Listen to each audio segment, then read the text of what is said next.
Alright, welcome back to Arifureta Anime Review, episode number 23. We're reviewing the 29th episode of the series, Apprentice's Ordeal, which, rereading this very book here, adapting this very book here, book 7, it adapts from the last 4 pages of chapter 2, and the entirety of chapter 3. Mostly put, the only thing they cut here was dialogue, which is surprising. Plus, this episode featured a character which, for some strange reason, they cut this character completely out of the previous season of the show.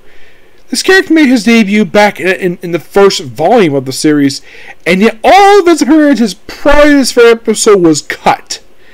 I don't know the reason for it, but this episode is his character's debut, and is Latina's little brother, who I should point out, though, was cut out of the anime.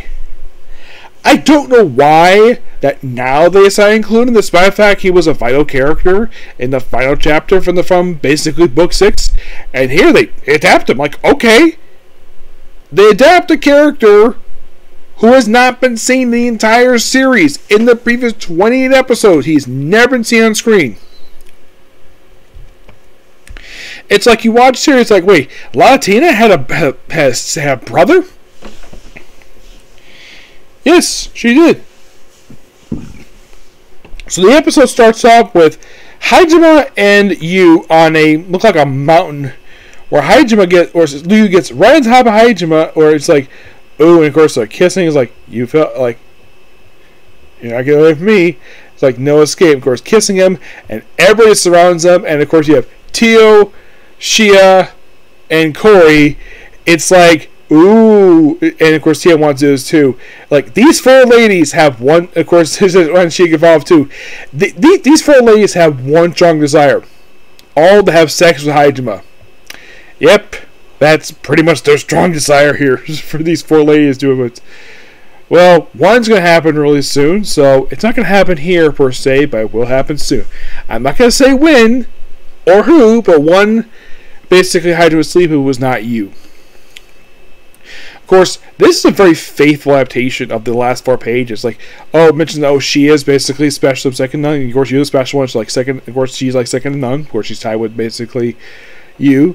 And then we go straight into basically book chapter 3 of this book, where we have Latina, where you see basically like this guy. You see this emperor, which I heard his voice for this guy listening to sub here, and I'm like, wait a minute. Your voice seems familiar. I'm thinking about it for a second, like, wait. That's Murakujo from Case Closed. Yeah, it's the same voice actor.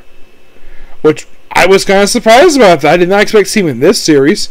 And I think I think her voice act, I think she may be one there. I don't remember what I've heard of him. But here's the thing, I haven't heard a lot of sub. Yes, I have been watching Free sub since like season 2. Because I just want to watch the series right away because I love the series. Yes, I will eventually going back to watching the basically 6th season dubbed. The last thing dubbed I watched was the OVAs. Was a 2-part OVA from the previous season of the show. Will I be going back to watch it soon? Yes, I will. So basically, they're introduced to each other, and then they have a conversation about basically what happened to the church where Silver got killed. This was from the previous season of the show, prior to the demon invasion of the Hajime of the Helia Kingdom. So basically they want to form an alliance, and one part of the alliance is a political marriage where Latina gets engaged to the Emperor's first son, Boris. Oh boy, this guy here. I'll talk to him soon. So, then of course mentioned about Hajime, in fact he might be a devil, and there's all that 4 masked individuals in the previous episode. That was quite fun to bring up. Of course, they bring up the fact that the mask was freaking Cocker Ranger. Yes, it's Cocker Ranger. I recognize the helmets right away, with the exception of the cat mask. The cat mask reminded me of like one of the cats that work for Young Noble. It's one of basically his cat ninjas, which I thought was so fun, and they included that. So then Latina basically, they show up, and of course we have this guard show up. His name is Garf, Which, when Shia sees him, like, no, not you. Who is this guy? This man murdered members of Shia's family.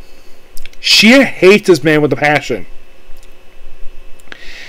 And, of course, Hydra calls him a lowlife because that's basically what he is. And I would not be surprised, basically, that Shia, I'm not going to spoil it, Shia really probably has a strong desire to kill him. I'm not going to spoil what happens next, basically, but we'll find out next episode with that. So, they're going to have an engagement party, and of course, the Emperor meets with Hajime in a very interesting setting here. Him and the group, like, they're not sitting on the floor. This is quite interesting.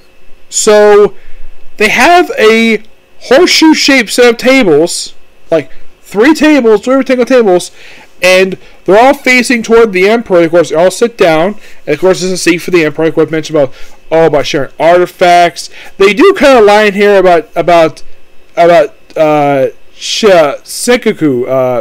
basically Corey's best friend. Of course, mentioned about him. Of course, about the other guy being a hero. And this is a funny bit they cut from the end, which I'm like, really? Why would they cut that? This is so funny. And of course, the Emperor asks Hajime what is thinking. He's like, and he says this basically to the point, basically make her angry, which I thought this would be so funny, and it's such a shame they cut this from the anime.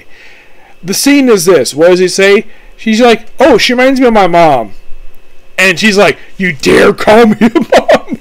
And Bruce almost trying to kill him. I was like, beat him up.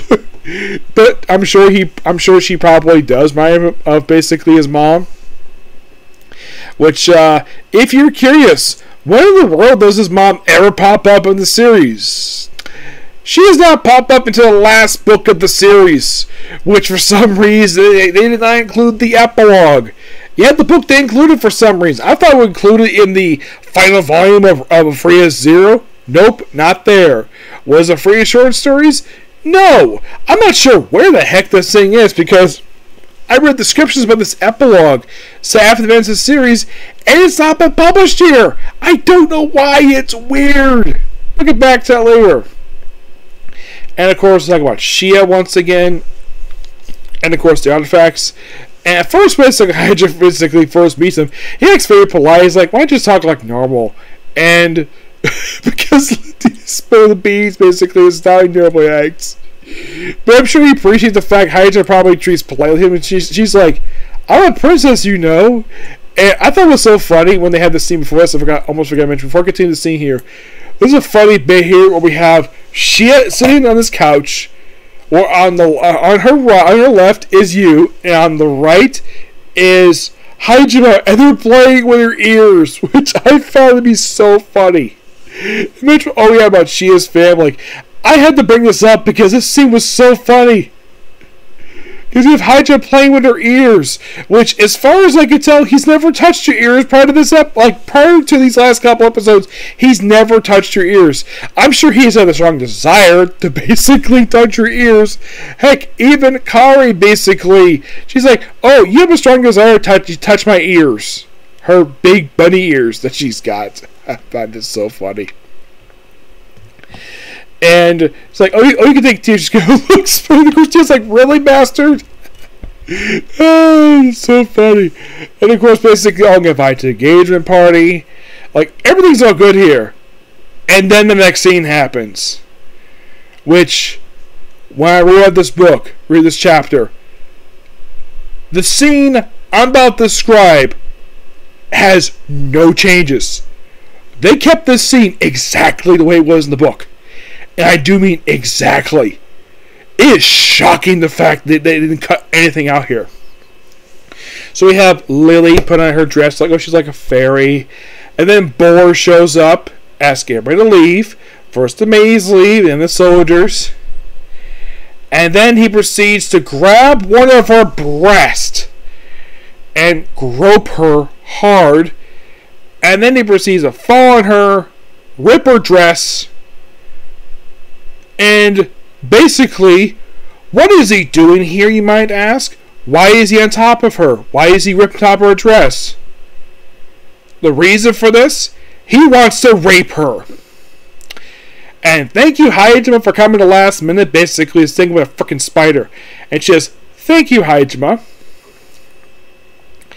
And then the episode ends, we have, well, Corey, Yu, Shia. I love Shia and Yu basically holding hands. This is cute. Tia, all wearing nice dresses, leading into the, and of course, Hyde wearing a completely different outfit. First time he's wearing a different outfit, like since like the debut, since like basically like episode 5. Yeah, it's been a while since he changed his clothes. And of course, leading into the big engagement party, that's going to base, and of course, we have in the shadows outside of this, we have the Rabid Beastmen appear, and I hope there's a scene that happens in this last chapter. I hope to God they actually keep this scene here, because you'd be like, wait, what? Like, they say he's protecting the kingdom. Like, of course, in a flash, I hope that Lady Tia brought him here for this party, because that scene is important for later on. They better adapt it, because if they don't adapt it, this part of the scene, that it's going to be a missed opportunity for the anime. But overall, great episode. You probably would think basically that they would have cut out the rape scene, the attempted rape scene, but no, it's part of the series. And yeah, if you're curious, this happens late in chapter 3, this particular scene. And of course, she's, like I mentioned, she's holding her dress close to her chest. Like it's important. They cut that portion up, but that's not really important here. But it is shocking the scene is left unaltered. Like, I would have thought, though, that aim like this, maybe they would cut it out, but no. This is probably by far, for this series, the first instance of an attempted rape in the entire series. And if you're curious, does this happen again in any part of the books? Is there any other scene where there's an attempted rape? No. This is the only time this ever happens the whole series. We have an attempted sexual assault. Which, yes, this has got like 2 anime in a row. This has kind of happened to me where, we have a potential sexual assault. Of course, in the case of Spirit Chronicles, that was going to happen, but look out basically before any Clopator basically Rio stepped in to stop the guy. Here, Hajime sends a mechanical spider, which Lily sees it, and of course, it stings Boris, knocks him out, and he's still on top of her. And I would not be surprised to go the guards back in and probably tell him, hey, he tried to rape me. So, we'll find out what happens next week. Okay, so that's pretty much that particular review. Please be sure to like, comment, subscribe, turn notifications, and do hit the like button. Next up is it Wrong? Trigger Girls Adventure. Okay, next video. Bye.